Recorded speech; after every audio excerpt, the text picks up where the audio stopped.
அப்பாற்பட்ட ஒரே இனம் ஸ்டூடெண்ட்ஸ், மாணவர்கள் தான்.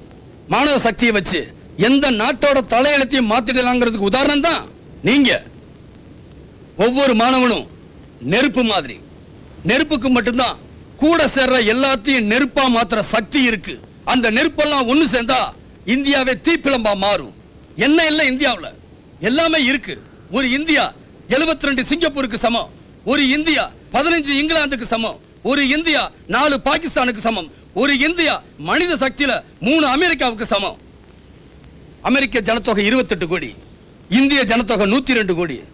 28 கோடியில ஒரு எடிசன், ஒரு ஆபிரகாம் லிங்கன், ஒரு பில்கேட்ஸ் இருக்கும்போது 102 கோடியில 3 பில்கேட்ஸ் வேண்டாம், ஒருத்தர் கூட இல்லையே. ஏன்? செருப்பு தச்ச ஆபிரகாம் லிங்கன் அமெரிக்கா ஜனாதிபதியா வந்தார். இங்க எத்தனை ஆபிரகாம் லிங்கன் இன்னும் செருப்பு மட்டுமே தச்சுக்கிட்டு இருக்காங்களோ தெரியல.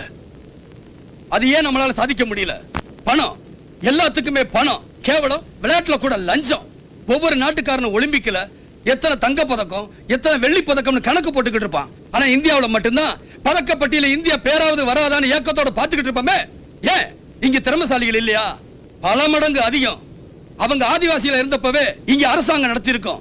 அங்க மொழியே இல்லாதப்போ இங்க புலவர்கள் இருந்திருக்காங்க. அந்த வளர்ச்சி இப்ப ஏன் இல்ல? பணம், லஞ்சம். அடுத்தவனுக்கு கொடுக்கிறதுக்கா இவன் வாங்குறான், இவனுக்கு கொடுக்கிறதுக்கா இன்னொருத்த வாங்குறான். இதெல்லாம் தடுத்து நிறுத்துற சக்தி மாணவர்களுக்கு மட்டும்தான் இருக்கு. இந்த போராட்டம் மாணவர்களுக்கும் அதிகாரிகளுக்கும் நடந்த போராட்டம் இல்ல, மாணவர்களுக்கும் நடந்த போராட்டம். ஒரு அரசியல்வாதியோ ஒரு தீவிரவாதியோ மாணவனா இருந்திருக்கணும்னு அவசியம் இல்ல. ஆனா ஒரு அதிகாரி நிச்சயமா மாணவனா இருந்தே ஆகணும். அவர்கள் நேற்றைய மாணவர்கள், நீங்கள் நாளைய அதிகாரிகள்.